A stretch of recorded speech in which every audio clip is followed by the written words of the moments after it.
Pour cette troisième partie de vidéo sur le rechargement du 308, voyons ensemble la préparation des étuis. Cette opération a pour but de rendre homogènes et réguliers tous vos étuis, ainsi que d'en tirer de meilleures performances. Si vous voulez obtenir de bons résultats, cette opération deviendra vite incontournable.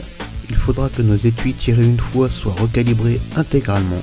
Avant toute chose, bien entendu, on nettoiera le logement d'amorce. Alors bien sûr, je ne l'ai pas précisé, mais on travaillera sur des lots de douilles de la même marque pour un résultat optimal.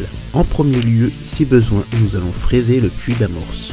Ceci est valable pour des douilles d'origine militaire, je pense notamment au GGG, où là il faudra enlever le sertissage du puits d'amorce. Cette opération facilitera la mise en place d'une nouvelle amorce. A partir de là, nous allons retravailler le collet, donc nous allons tourner les collets afin, encore une fois, de les rendre tous uniformes. Pour cette étape, bien sûr, nous allons choisir le bon guide, en l'occurrence ce qui nous intéresse, le calibre 30. Bien sûr, venir le placer dans l'outil où se trouve le cutter. A la base, ces outils Liman se montent sur la caisse trimmer, mais pour un côté plus pratique, je préfère le monter sur ma visseuse. Pour le coup, je récupère le shell holder Lee et son support qui est vendu avec les tiges pilotes pour raccourcir les douilles. Je viens bien entendu placer ma douille sur le shell holder qui est sur la visseuse, puis régler le cutter de l'outil.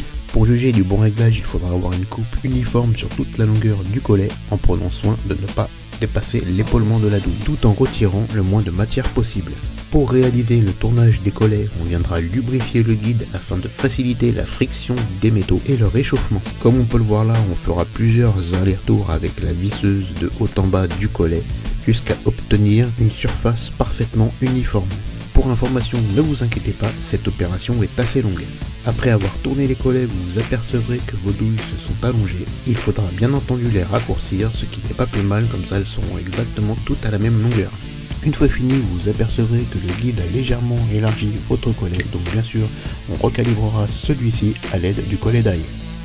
Pour la fin de la préparation de nos étuis, nous allons alléger et faire un petit fraisage au niveau de l'évent du puits d'amorce. Pour l'utilisation, rien de plus simple, on vient mettre l'outil en contact au fond de la douille, puis on vient régler la noix qui sert de guide pour obtenir un petit fraisage au niveau de l'évent à l'intérieur de la douille, comme on peut le voir maintenant.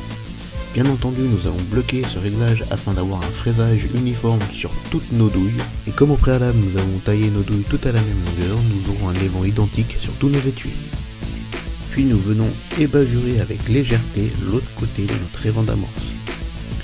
Voilà, nous avons donc déjà une bonne préparation de nos étuis. Bien sûr, on peut aller encore plus loin dans la préparation des étuis, mais ceci reste une très bonne base. Voilà, j'espère que cette petite vidéo vous aura éclairé et vous dis à très bientôt pour la suite.